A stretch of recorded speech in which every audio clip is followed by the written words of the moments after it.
All right, guys, welcome to another episode of Limitless Mindset Podcast. I'm excited today. I have my good friend JP here from JP Platinum Detailing. He is an amazing car detailer. He's my personal car detailer. He does a ton of us here at the brokerages, a lot of my friends, family members. Young guy, super kick-ass guy, and I'm excited to have him on today. He's a small business owner, entrepreneur. So today we're looking to drop some value to you guys on just some of the growing pains. Honestly, this is stuff that I think is going to be helpful for those of you guys looking to start a business and get scaled up. Some of the pros and cons, the things that are amazing, the things that really suck about being an entrepreneur. We're going to basically put it all out today. So without going into it, man, welcome, JP. Thanks for coming, brother. Thanks, Blake. Thanks for having me on. All right, cool. So I'm going to share a quick little story about how I met JP. I had a car detailer that I was using for about 3 to 4 years.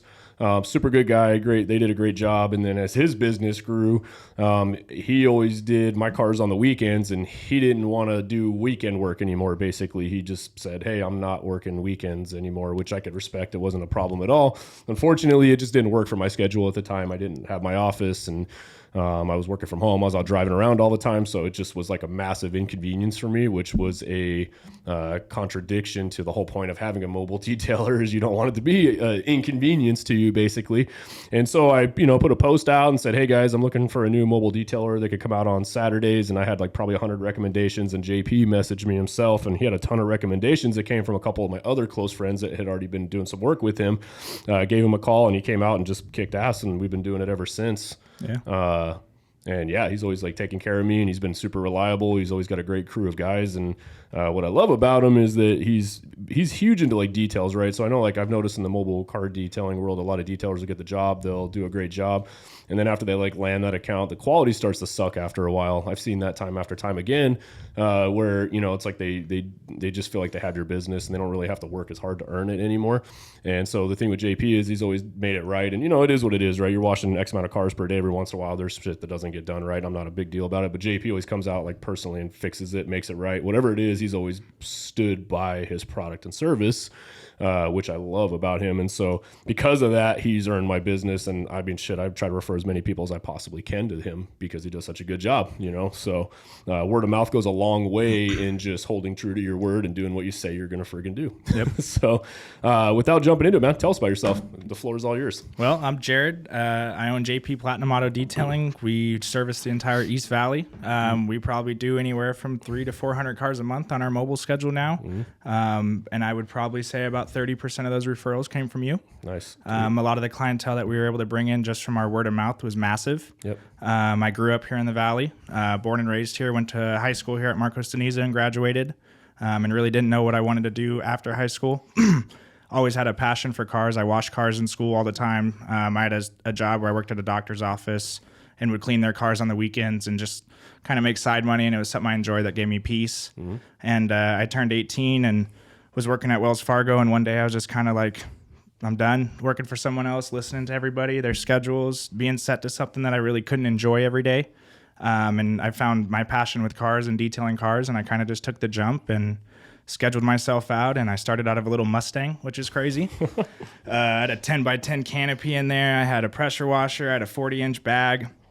And in the trunk, there was 10-inch subwoofers and a whole amp setup. Like, the car was not meant to be used for anything other than driving. Get the car show in detail while you're there. Yep. I would go to the pavilions on Saturday and pass out cards, and they would come look at my car just walking around it and be like, this guy's got a canopy in here. This guy's got a duffel bag full of chemicals. Like, what is going on? And I'm like, JP Platinum on the back window. Like, let's go. So nothing really stopped me to make that jump. I saw the future and just kind of took it. And as a kid, we really didn't have those opportunities to really jump due to the way we were raised and the way we grew up, not having those options or those opportunities. So when I found the chance, I took it. Love it. Yeah, did you guys hear that? So that's 300 to 400 cars per month. It's 10 to 12 to 13 cars a day. Damn. That's a lot of details. Yeah. Plus our ceramic coating side is growing as we grow. That's something I like to I like to specialize in that, I guess you'd say. Yep. We buff and paint correct cars all day, remove swirls, remove defects, and protect them for years to come. And I find that to be very beneficial for our clients in today's world, especially in Arizona being so hot. Your car gets deteriorated. So we want to keep up on it and be that special person for your vehicle. Cool. Love it.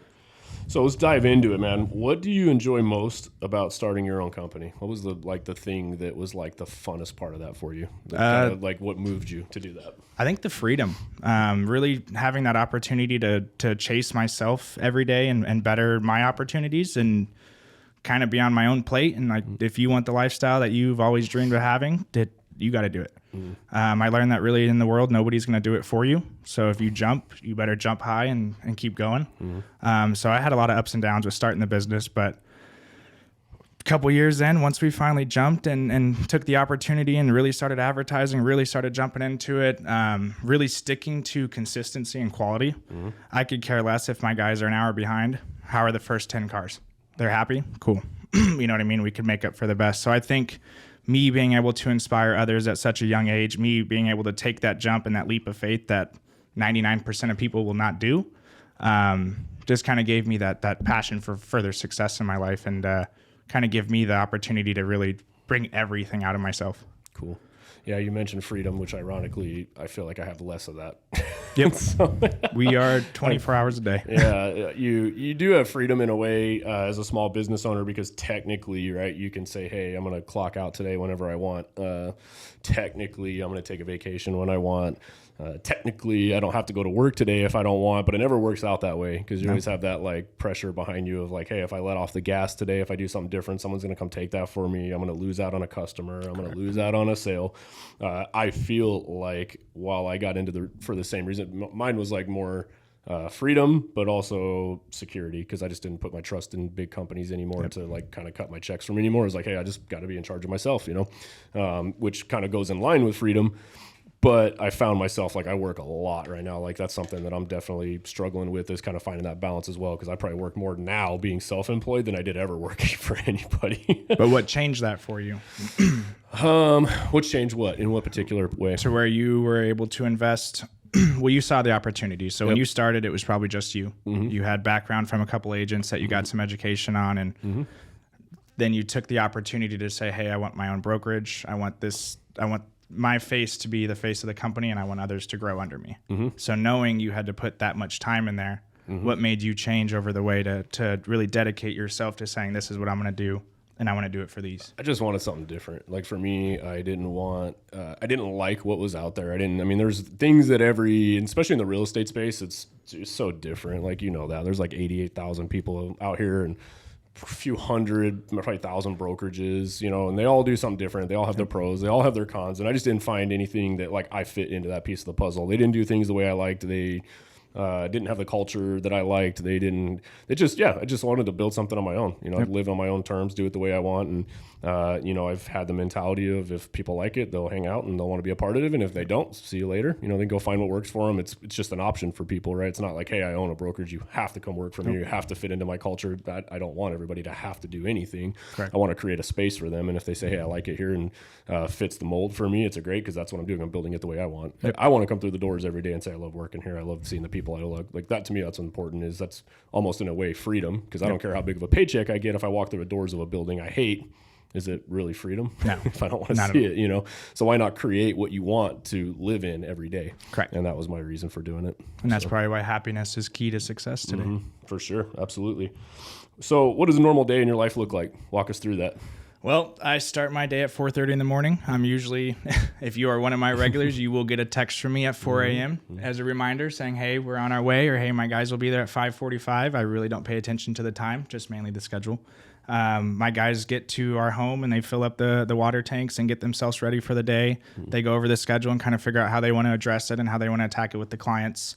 I start my reminder calls for the next day at about 8 a.m. And then I'm polishing cars. I'm ceramic coating cars. I'm selling clients packages for their vehicles. We do paint protection film and ceramic coatings. So really we offer every base to protect your vehicle from head to toe.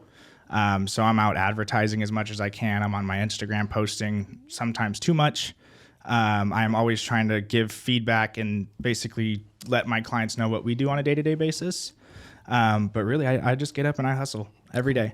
I chase myself from yesterday.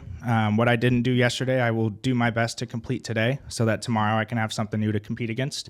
And I think I compete with myself day after day to better what was yesterday. So if I didn't wake up at 4:30 like I was supposed to yesterday, I'm going to wake up at 4 and make up for that time that I missed. So I have that further opportunity for what I slept on. Because like you said, when we step away from our dream that we built, we feel like there's another opportunity. Like you said, there's 88,000 real estate agents. Honestly, my schedule, I've got 400 of them. You know what I mean?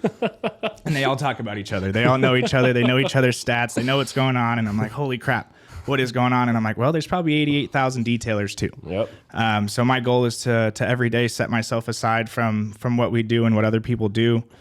So every day I'm just trying to better myself and better my team to just continue to be the best that we can be, to one day be the number one company in Arizona. Yeah, love it. Yeah, there's a lot of detailers out there too. Like you're in the same shit. You got so much competition from them all out there. I see them all, mom and chop pops. You got them outside everywhere. Yeah, you got them outside right now next door. You know what I mean? They're all over the place. But the thing is the only way to win in that space is to be great at marketing, but be great at quality too, and be great to your word. Like I said, I shared a great example of another company I had that was amazing. They just couldn't fit the need of what I wanted anymore, and unfortunately, I had to take my business elsewhere. But you see so many detailers just come and go. You know what I mean? It's the same thing in my business. So many agents come and go.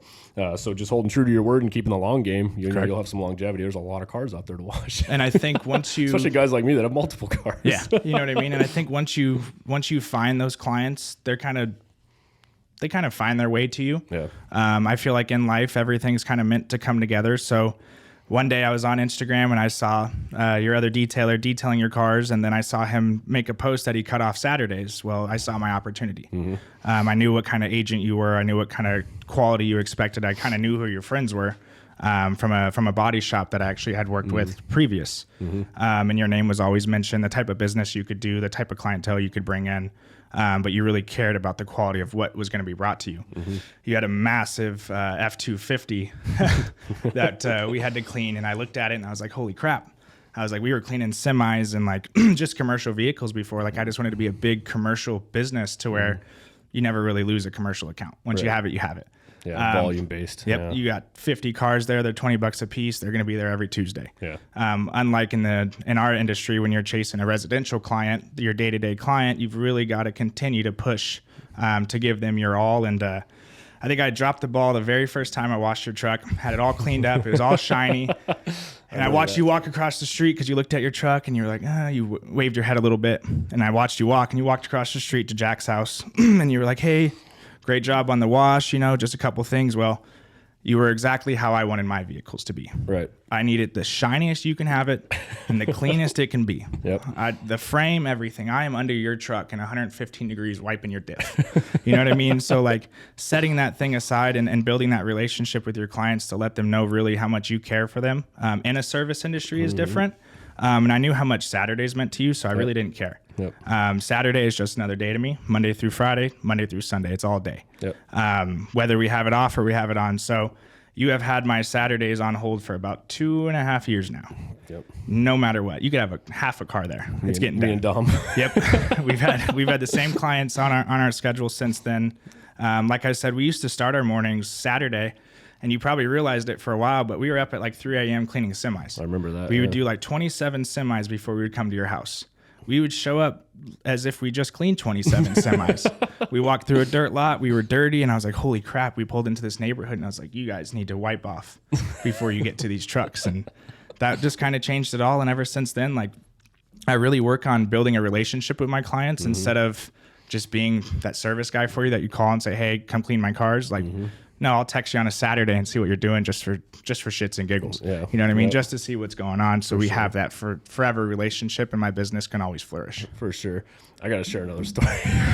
You probably already know it. Go ahead. That one's yours. So for those of you guys who've been following me for a while, you guys remember I had the Blake Sells AZ, the G35 that was wrapped. Everybody knew that thing. If you've been following me for a while, I had the chrome Blake Sells AZ on the door. So that was a good car. It was a good car.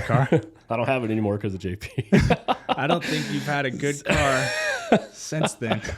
So he's washing my cars and he's like, hey, I'll back it out of the. I think I had an appointment that I was going to that day or something. We were getting you set up to leave. Yeah, on so time. I was like, hey, I got a listing appointment I got to make it to. He's like, cool, I'll wash this car first for you. I had a couple cars. And so I'm getting ready. I'm in my house. My doorbell rings. He's like, hey, I thought he was coming to tell me like, hey, I got your car done. You ready to go? I'm like, sweet. He's like, I wrecked your car. So wait. So worst part about it is this is like one of the most detailed stories to me because it's biggest mistake I made and like the biggest opportunity I made to make change on making a mistake like that. So wash the Infinity. It's 7:30 in the morning, maybe 7, and you're like, hey, I got a jet. Can you get the Infinity done? And I literally was like, I'll pull it out front. You're sitting there on your phone staring at your garage texting somebody, head down, and I'm backing out. Boom, I smash your pillar. The pillar showed up that day. It was never there before. The pillar was new. So I back into the pillar and I'm like freaking out. I'm like, holy crap, I broke his bumper. I pull up. You still have yet to look. Yeah. You probably didn't hear a thing, or you just dialed into what you're doing. That's how you are with your customers. Right. So I'm like, shit. I talked to my guy Jake and I'm like, look what I did to his bumper. And he's like, well, you really have no other ifs, ands, or buts, but you gotta take that walk. So I'm walking up to you and I'm like, Blake, well, it's time to get a new Infinity. And you were like, what do you mean? And I was like, well, today's your day. And I was like, I just smashed it into a wall. Whatever we need to do, let's fix it. At the time, we were close with Scottsdale Collision Center. So we had called Oscar, and Oscar just laughed. And we were like, we need this fixed, yada, yada, yada. And it ended up being about $6,000 in work. Yeah. So we had that taken care of, and I almost 7 months of free washes until you're like, all right, dude, we're good. I think you did the clear coat on the Lambo or something like that, or the clear bra. One of the two. We finished the clear bra on the Lambo. We ceramic coated you had to buy an E350 Mercedes that you hated from the day you bought it. Yeah, it was like an old man car. It was I had a love-hate relationship with that car. It was my karma to me, because like every car you had since then, you're like, this shit is just falling apart on me. I don't understand why. And my Infinity never fell apart. And I was like, yeah, well, I helped you. That car had like 180,000. It was like all I ever had to do to that car was put like a battery in it. Brand new. That was it. It'd been an amazing car. And then I had the Mercedes, complete pieces of shit. Yep. But it gave me an opportunity. That new C63. It was always in the shop. My E350 was just a junk. It just fell apart. It was super comfortable, just rattled inside, which drove me nuts. Very plastic. But the moral of that story is, here's the thing though, guys. Like number one, I don't know if anybody would have owned up to that the way he digs. He's just like, hey, I screwed up. I'm going to make this right. I messed up. Like it wasn't even an excuse. It wasn't anything. It was just like, hey, I messed up. And I think he expected me probably to be pissed off. And I was so nervous. I was like, oh man, I'm done. I'm fired. It's been like 6 weeks. That's it. Yeah, and he owned it, and he made it right, and like I had so much respect for that. I was like, hey, dude, no worries, shit happens. Like, come on back. And he's still detailing for me. Probably 2-3 years later, we're still here, and he damn sure doesn't back my cars into poles anymore, so that's good. No, but the comment gets brought up every time. It's so funny. It doesn't matter what day it is. So, but that's something to be said that he made that right for me. You know what I mean? And the fact that I literally would keep you for that reason, because like we all make mistakes. I make mistakes in my business all the time. You know, you're doing volume. I mean, you're washing 300-400 cars a freaking month. You're gonna have mishaps. You know what I mean? There's gonna be a wall. It's a numbers game. It's just a numbers game. The same thing with me and my business. You know, I do a ton of volume on it, touch a lot of files, talk to a lot of people. Every once in a while, shit falls through the cracks, and you can own it, right? You can't. You know, if you're one of those people that makes excuses for dropping the ball on shit, then that's your fault. You know what I mean? It's your fault. Even if it's not your fault, it's your fault. Make it right with people. Own it. Do what you got to do to just get better and learn from it. And that's one thing that I try to take is massive accountability. I won't make excuses for anything the way they are. Excuses aren't going to solve the problem. Just get to the point and get it done, get it fixed, get it moved on. You're going to earn the respect of people so much more when you do that. So, and I think it's an opportunity for you to make a mistake and really learn how to fix it the right way. And yes, you're going to be nervous when you do something like that, especially when it's your business at risk.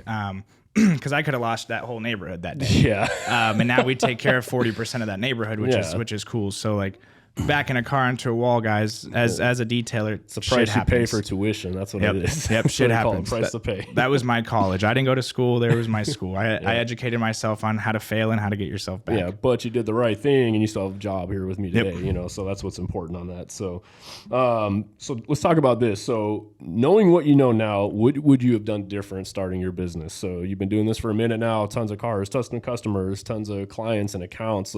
So when you first got started, with kind of little experience and knowledge on business ownership to where you are now, if you had to start back over, everything gets completely taken to you, business gets shut down, you're back at square one, you start over. What do you do different this time? I think the way I would have started last time is I probably would have not had a Mustang to start out of. I probably would have started out of something more commercial-like where obviously you see a business like our van. Customers love our van. Our van looks very professional. It's got cool wheels on it. It's got our name on it. It's all glittery. It's funky. And people love that. Well, when you pull up in a Mustang, they're going to question everything about you. Yeah. Your quality, everything that you do. So I think if I was to start differently, I really would have had a cleaner mindset on it. I started the business when I was 16 in high school, and I was just a normal 16-year-old. We were playing high school football. We were going to parties. We were being jackass kids, in and out of trouble actually at that time a lot. To where I really needed to make a decision on what I was going to do that day. And I probably would have chose my friends differently. A lot of my friends were scared to jump. None of my friends, I couldn't tell you any of my friends. I got one friend that wasn't even a close friend of me in high school. He's the only one I know that owns a business. The only one that took the opportunity to really give others another opportunity. So I probably would have surrounded myself with some better people, and I probably would have learned more on the marketing side of everything I wanted to do, and really jumped into the business side. Because what I did was I bought my Mustang from a dealership, went straight to that dealership. I'll do your cars. Started doing his cars, posting his cars, learning social media, which is probably one of the most difficult things to learn because they change the algorithm so much, and everything that you want to do, they try to stop you from wanting to grow because they know how to put limitations on it. Well, they know where to capitalize. That's the problem. It's like Facebook pages as business when they first rolled that out, whatever that was, 7, 8, 9 years ago. Yeah. It was free. Like you put a post up on your business page and it was all organic and people would see it just the same as they did your normal profile. And then they figured out, wait a minute, we could capitalize on making people pay for this to be seen. And then now, like, millions of dollars go through that. Yeah. I mean, you could have your business page, you put a post on it on Facebook and like 5 people see it and you got like 2,000 people following you or something like that. Put it on your personal profile, everybody sees it. So Facebook figured out a way to monetize that. And I still laugh at people when they think that that's the way to grow their business. I'm going to post on my business page. Nobody sees you there, dude. Like, it's a good way, I guess, for like, if you're going to do it and you're going to make a post, go for it. But so many better ways to market now than just Facebook business page, unless you're paying for traffic on it. And that's what I was doing. I was Facebook as much as I could. I cleaned for doctors. I really would have just taken a bigger leap of faith into myself. Probably would have honestly put myself into more debt to do it, to give myself a little bit more of a struggle to jump. Instead of me, I had money saved up. I had $1,000 to my name, and I had car payments coming in, and I had rent coming up with my parents. I had moved out of my house at 20 years old due to some things going on at home. So I feel like if the foundation at home was stronger, the start to the company would have been a lot better. Instead of, I started the company off of fear of failure and fear of being what I was in the past or what my parents are. So I think if everything changed around me, which I'm thankful it hasn't, but I think if everything foundation wise was different around me, I probably would have jumped and had a bigger growth stage.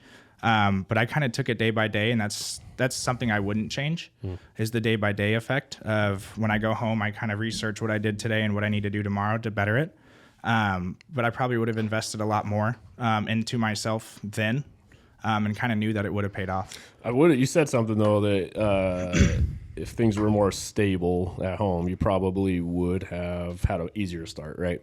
Which I would argue and say that may have been probably what was actually an advantage to you. Because like you said, your main reason behind, well, one of the main reasons behind that was you didn't want to end up like your parents. So, which I share very similar sentiments because that was my whole thing. And that's what drives me today is I definitely don't want to end up like my parents.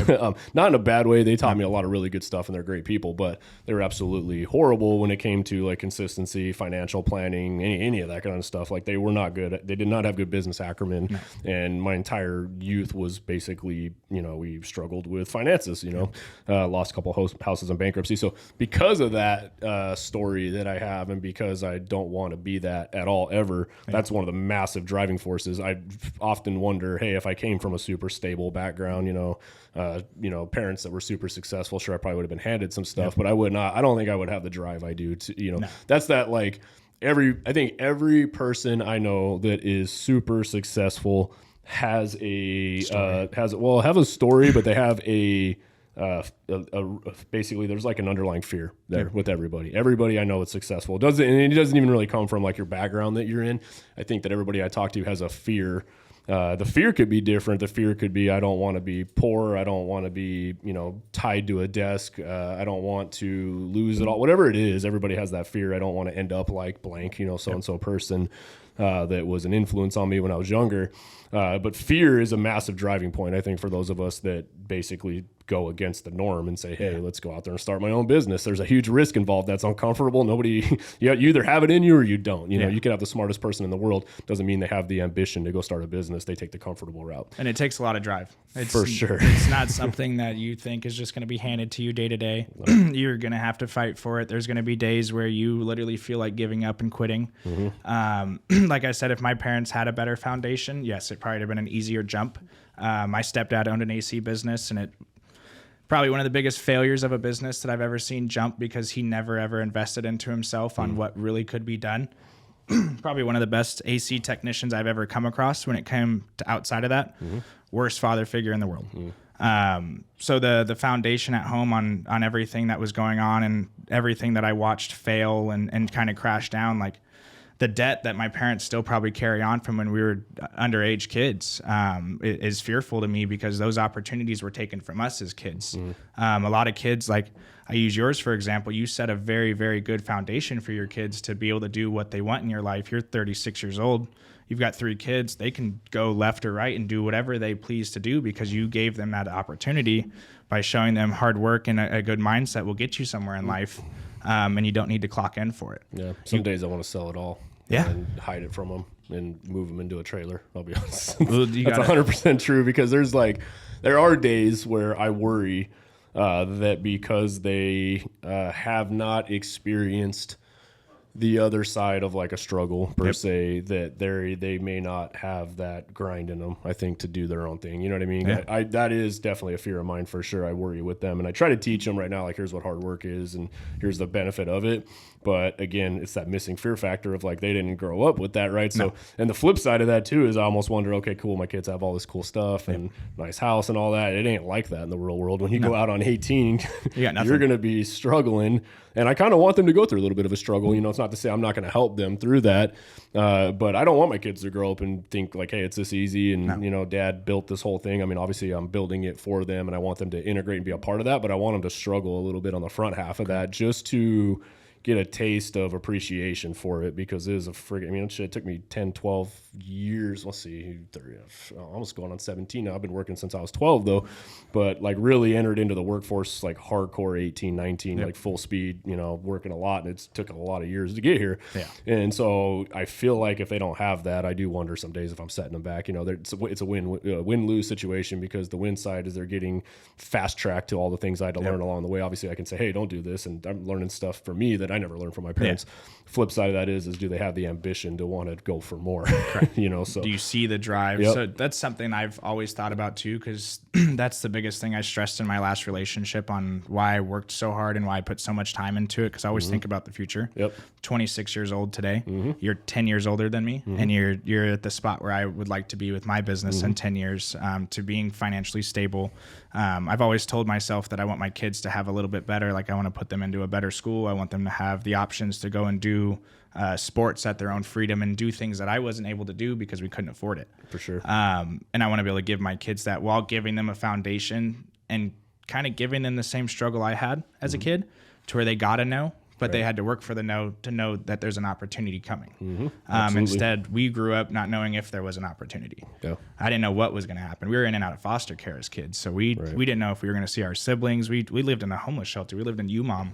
My stepfather had dropped us off, kind of just gave up on my mom and I one day and left us at a shelter off of Indian school, and it was a single mom shelter. And I remember those days like every day, which was kind of crazy for us. They would take us to a church. I hated it because it would separate me from my mom. And I hated being separated from my mom. But then I realized as I grew up, she never separated herself from the mess that was being caused around us, which was my stepfather. Kind of kept you guys in it. Yep. And she, to this day, really hasn't realized what kind of effect it put on all of us. And she sees it out of me, of my fear, and I run. I will run as far as I can to chase my dream and make sure that I don't have to look back or have my kids sit here and have this same story. I want my kid to be like, dude, my dad kicked ass every day. He worked his ass off. We have a business, everything's set in stone. We have college paid for, yada, yada, yada. Our opportunity is better, but I still want them to see that we struggled to get there. I want my kids in my future to know I struggled to get here. You've got it easier because I did the struggle. Absolutely. And it's time for you to learn. Yeah. No, that makes perfect sense. Again, the struggles are what pushes you. Know, so. And it's a struggle every day, no matter how well you get. What failure has had the largest impact on you so far? Probably balance. The failure of balance. My business has not failed. I don't think it'll ever fail. I had a client tell me the other day, the Westcotts, as you know, Mr. Orange Lambo, he made it very clear. He said, dude, you've been doing this for 7 years now. Like financially, numbers wise, you can't go nowhere. Right. Your business is here no matter where you try to go. You're here. You're JP. People know my name from everywhere. Like we have a video on TikTok that hit 1 million views. And it brought us so much more business. So I just continued to find myself chasing the business, and not finding a balance outside of that. Yep. My life is 7 days a week, 24 hours a day. What's the next opportunity? What can I do for my business? What can I do for the van? What can I do for my guys that have my back every day doing the grunt work basically to keep these cars clean? And I found it to be balanced to where, like I said, I'm 7 days. I only think about car details. Yeah. I don't think about anything else. I think about today and my 10-year future. Yep. And I think that's what failed me, because balance will bring everything to fruition, basically, I think, and it'll make everything easier for you. Recently losing my fiance due to my balance was a big struggle for me, because I felt that my balance was decent because I was doing something for us that 1% get to do. Yep. You know what I mean? I could probably start a business tomorrow and I have a better chance of failing in today's market than getting it going. But you got to have that backbone to do it. And I think finding that balance is something that I'm going to work on from here on out with the business, to where everything in life is balanced. And I think it'll work out a lot better. Yeah, when you're growing a business, there's like no balance. Zero. I think people have this misconception, and I'm not going to say it doesn't happen. I know some people that just whatever, they When do you somehow some business they're in, they have a little more flexibility or got a little bit of a head start where they got some help or leverage, or who knows. But regardless, I know like most of the people I know, myself included, and all my friends that run businesses, and like even the most successful people I know right now, they still struggle with the balance side of it. It's something I'm even working on right now, just because same thing, 7 days a week, and you know, going. And but the hard part is like I enjoy that side of it. That's the struggle. It's not that I wouldn't even say that I was unhappy with it, because I like it. It's like it's kind of me. I love what I do, and it's fulfilling. And to your point, right, trying to get so far away from what I don't want that it's enjoyable to me, because it's like, yeah, super cool. I can see that part of what I'm trying to get away from getting further and further and further in the rearview mirror. The harder and harder I work, the more it compounds. I love seeing other people win. A lot of my agents that have been here with me that came as brand new people are just killing it in life now, you know, which is amazing. They put in the work and they grind, and I dedicate my time to them and they win. So the downside of that is personal life suffers, family life suffers, which, you know, you're in a good spot because you don't have kids or anything like that. See, I had kids at 22, 23, and 28, 29, somewhere around there. And so I was building all that while having kids, while having a wife. And so it was a struggle. Yeah. And you know, to her point, like we've built it up pretty big now. You know, I got enough going for me now that I can kind of let off the gas a little bit. I don't like to let off the gas, but I'm working on letting off the gas. But it's a lot. It is nice to spend time. And the opposite side of that is that at some point, if your family starts to suffer from it, you know, then your balance is off. You know, if it was just me and I was single at the time, I'd be game on. Like Who wants it? Well, yeah, like, because you got your, you know what I mean, you got to grind it out 10, 15, 20 years to build. But man, that 10 or 15 years while you have the opportunity to build can really set you up for a long time, especially if you learn how to leverage, hire the right people, grow your organization, bring them in. You know, it's tough. That's a tough topic for a lot of people, is the balance side of it, because I see a lot of that's like the guru word today. Oh, find your balance. And I don't think it exists personally. No. Not when you're first starting a business. It's hard to really grow it fast, to hit it hard the way you want to. It's a struggle. But I think for me, what's helped is just time blocking. Like, okay, cool, I'm working this many hours a day. Like one thing that worked for me was like I still get up at 3:30, 4 o'clock in the morning. Same thing. Do my morning routine, get out. Now I just make sure I leave the office by like 4 o'clock, unless I have like some appointment that has to be after that. But it's not as much anymore. I've really moved my schedule around. And then by 7, I'm shutting the phone off. And so I'm basically giving myself an extra 4 or 5 hours at home every night. And then with that, 2 to 3 dedicated hours to like my kids and wife. And that's helped out a ton. So I'm still being effective. Correct. So you just got to time block. You got to basically say, this is my non-negotiable time, you know, like Sundays, whatever it is. But yeah, it's tough for sure. Not a lot of people are cut out for that. No, for that life. Especially when you come from a corporate job where that was a struggle for me. 5 o'clock hits, you're done. You don't think about anything. No, you clock out. No responsibilities, nothing. Weekends here. Where's my 2-week vacation?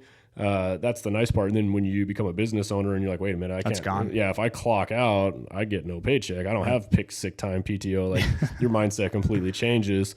And you have to grind. And so then, you know, you have that fear of letting off the gas. So, yeah, it's a struggle for sure for entrepreneurship. Especially like the first, I mean, technically, if I really want to look at it, JP Platinum started at 21.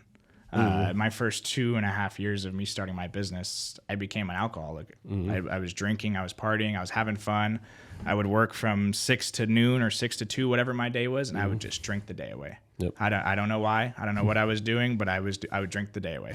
If you would have seen my paperwork at that time and saw my losses, you'd be like, dude, what are you doing? Most of my profit was going there, and that was something I really had to learn now, going almost 3 years sober, to clean that up and really focus on what the future could be, and just keep pushing. And now that I have the future I want, and I see the end goal, and I see the light, it's really because I understand the why. I understand why I'm trying to get this paid off. I understand why I'm trying to get this business to where I'm at, because at 36 years old, you don't even need to sell a home. If you don't want to, you just keep advertising your business properly, and you've got a handful of agents that kill it. You've got 5 agents in there right now that do $2 million a month in sales, and that's no problem for them. Right. And I know one sitting in there right now that's chasing to double that every single month. She's like a mini you. You know what I mean? She's got goals to continue to grow. And that was like my question to you is when do you know when to stop? You know, it's funny. I just had that talk with her too. He's talking about Paige, by the way, for those of you guys that know about our brokerage and stuff. She's a hustler. And so, you know, her and I had a talk the other day about, you know, as she has progressed, she struggles with, which we all go through. She's like, man, you know, the more I do, the more I elevate, the more I push myself, the next level. A lot of the people I was friends with, a lot of people I'm hanging out with, you know, it just feels like they don't support me anymore. She's like, they're quiet. You know what I mean? They don't, she'll share, you know, hey, I just did this, I hit this goal, and crickets. They fear her. Yeah, you know, and it's, I have this talk. This is something like I coach a lot of people on, because it's something I had to go through, right? And it used to really piss me off because I'm like, man, we were really good friends with this person, and then I did a little bit better, started making a little more money, started doing this, and before you know it, they just start to fall off. They get quiet. They're right? ghosts. They get ghosts. Like that's easy. Like they're on your social media. These are the same friends that don't like your shit anymore. They don't comment. They don't share.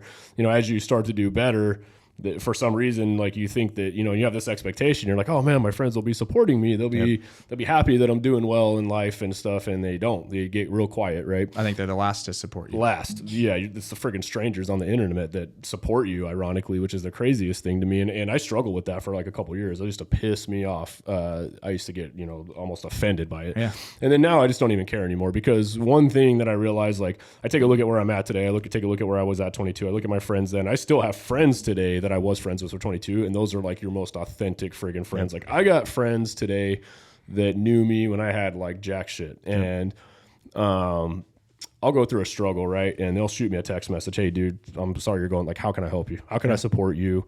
Doesn't matter, like 100%. I mean, I could probably, not that I would ask them to, if I went and robbed a freaking bank, right? These guys, they'd be my friends. Yep.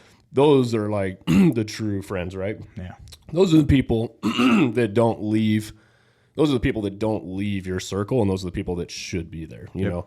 And then to me now, I look at it like, for example, anytime you go through like struggle or you're doing well and people fall off, like they're doing a favor to you. Like you don't, they are removing themselves out of a situation that they shouldn't have been there to begin with. They're not even your friends, right? Like here's the thing, you start doing well and they're not happy for you and stuff. Do you really want them around you? Nope.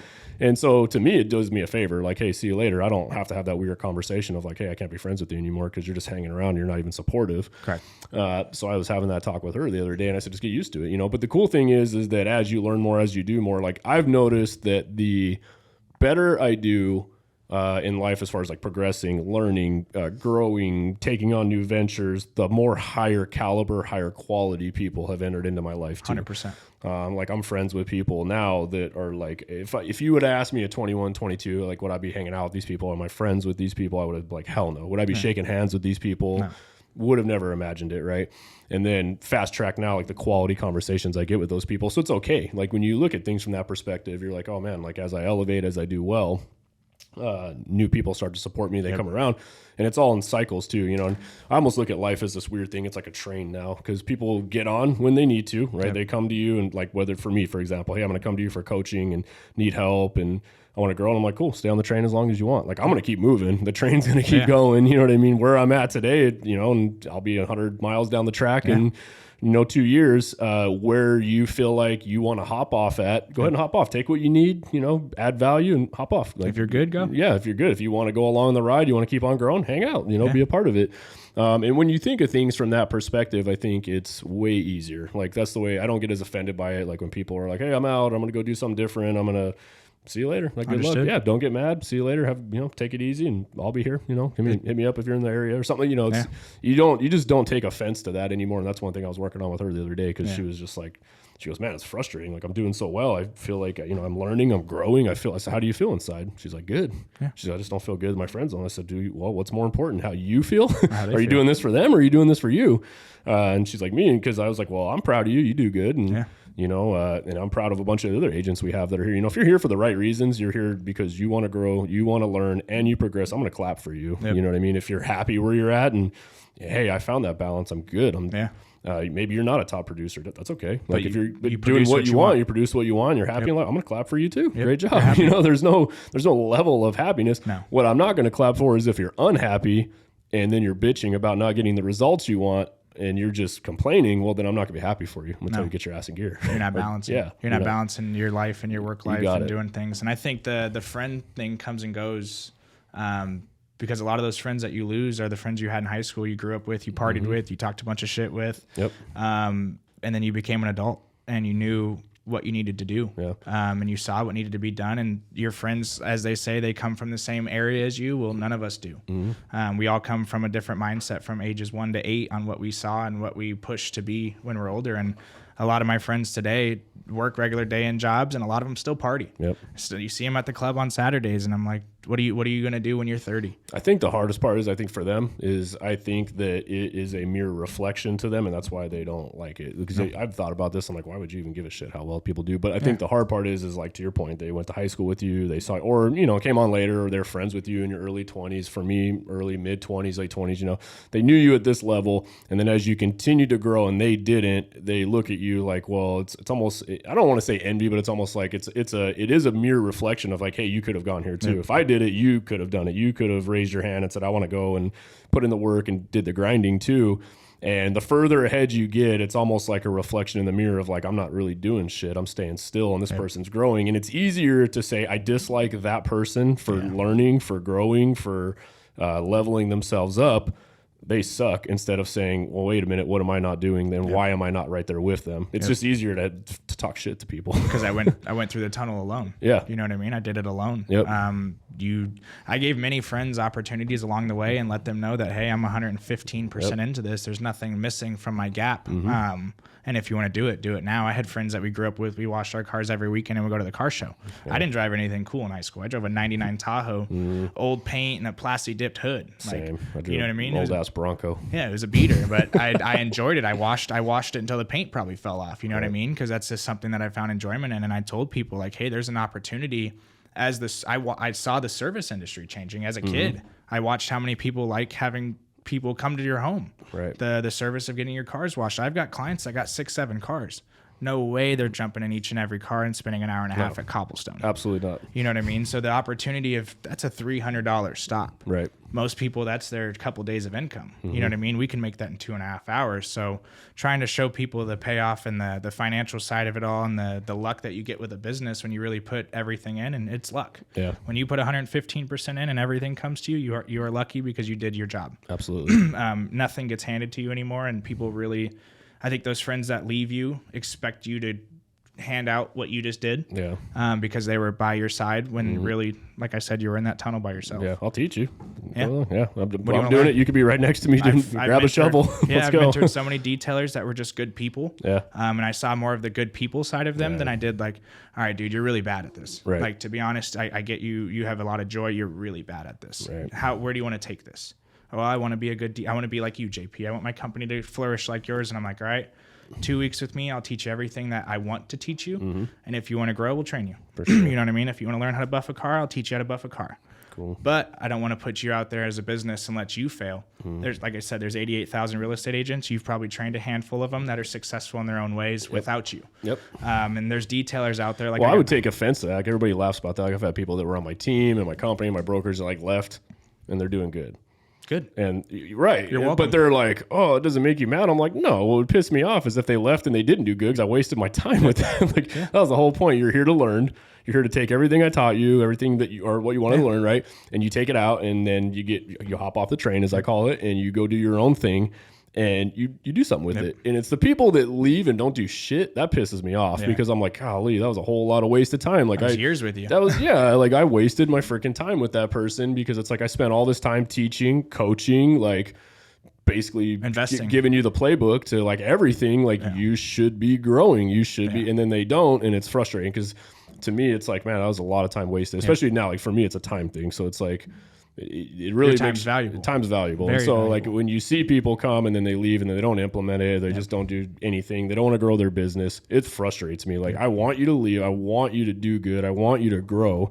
I want you to scale. I want you to take everything you learned, put it into action and grow the hell out of your business. There's plenty of us. Plenty. And there's a new home that just got built. So much business around there.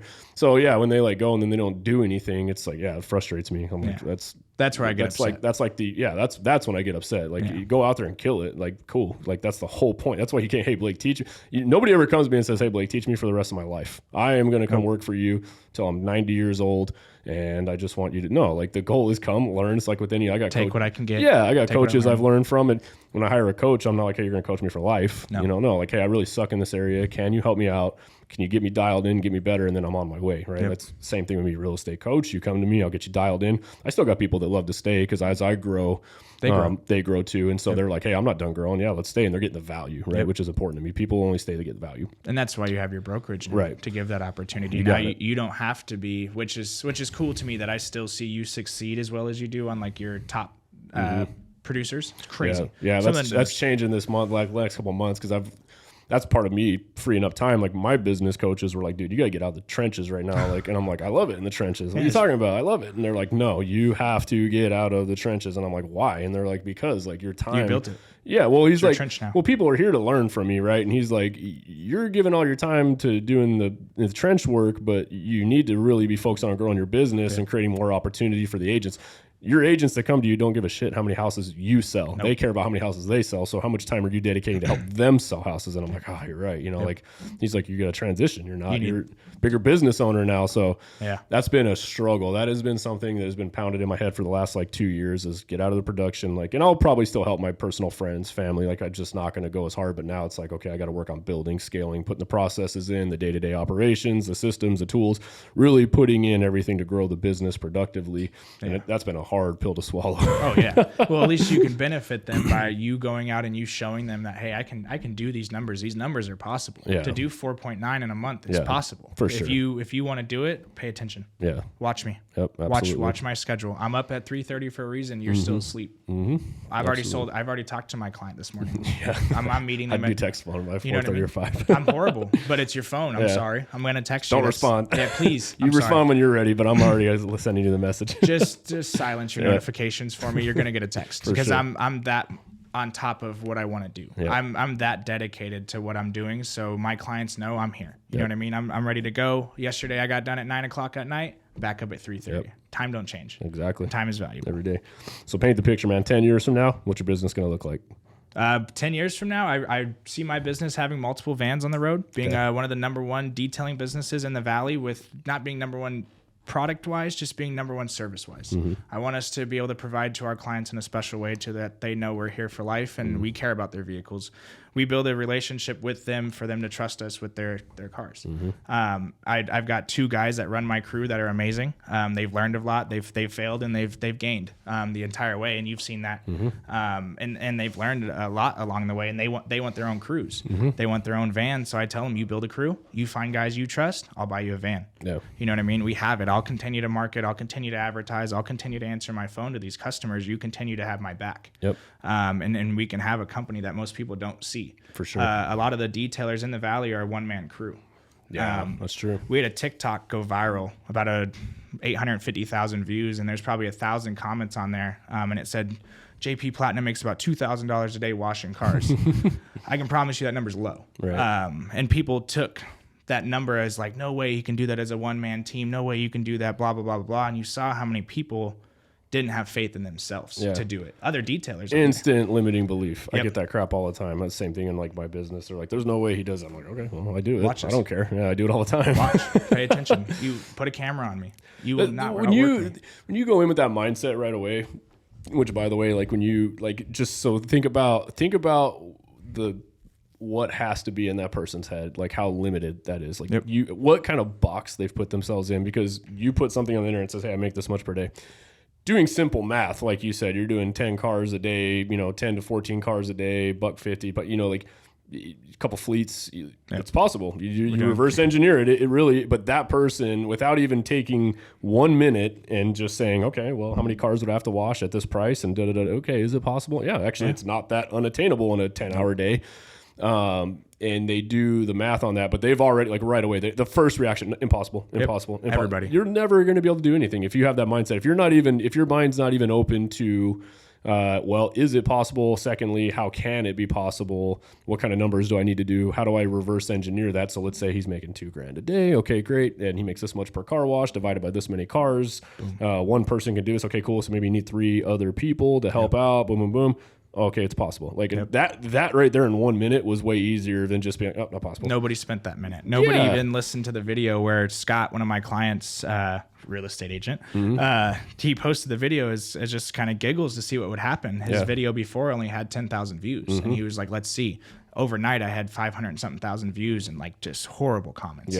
And nobody paid attention that it said, I've got 3 fleet vehicles on the road, and this is what we do. And everybody was just so negative towards the number and like, no way you can do that. No way you can do that. And I'm like, dude, I can slap down a ceramic coating right now and make $2,000 before lunch. Right. You know what I mean? That's the way I've set myself up, and the product we supply to our customers and the education I've put within myself to create that. And that creates an opportunity for everybody else around me that your lazy ass ain't gonna do. No, it's just the mindset a lot of people have. Like I said, you first and foremost, you want to do anything, you better stop telling yourself what's like impossible. Like just stop. Like that's the number one thing for people. If you look at something and your thought process isn't, okay, how is it possible? Let me figure that out. Like that should be your first thought. Like that's how I think about everything. When I look at anybody that makes like claims, like I would say it's like more of an optimist mindset. Like I don't look at stuff and be like impossible. Like my mind doesn't go there. My mind goes, how can I figure that out? How do they do that? How do they figure like that is the first thing that comes to mind. I never say that's impossible, can't do it. No. Until you can change your mindset. This is a tip for you guys listening, by the way. Like if you have that mindset where you see something and just catch yourself, just pay attention. And if you see something and your thoughts go impossible, no, can't do it. Like you have a negative mindset, hands down. You have a very limiting belief thought process. And until you can start looking at things, doesn't matter what it is, just, hey, I want to own a friggin' nectar juice bar. Okay. It's not impossible. Somebody's doing it. It's being done every day. Every day. And they're succeeding. How can I do it? How do I reverse engineer it? What steps do I need to take? How long is it going to take? Everything's an equation. You can sit down on a piece of paper and pencil out anything you want to pencil out and then get to work. That's as easy as it is. Don't overcomplicate this. But yeah, TikTok is like the breeding ground for the simpletons. And I don't think anybody takes that minute out of their time. And I think it's a lot with how you grow up to where you're limited. You know what I mean? Like I put a post up the other day about talking about rental properties, and a lot of people got value. So here's how I bought my first rental property. This is what it looked like. And this is why I buy rental properties. And one of the comments on it was, I said, I get paid 4 ways on it. I get paid basically through market appreciation, which means every year, over term, some years they're going to go down, but overall I'm a long-term investor, and some of my rentals, they're going to go up in value. You'll make your money. Make my money. It's going to go up. Yeah. Like a bunch of these properties I bought, 3, 4, 5 years ago, I've already doubled, tripled in value, right? In this market. So it's appreciated. It's gone up. I get renters that basically pay the mortgage off for me. So that's, payment depreciation. They're basically paying the mortgage down for me. I get monthly cash flow, rent, and then I get depreciation on my taxes. Nobody could understand. They're like BS. They're like calling me out. They're like, you can't depreciate a property that's appreciating. No, you can. It's called a tax strategy.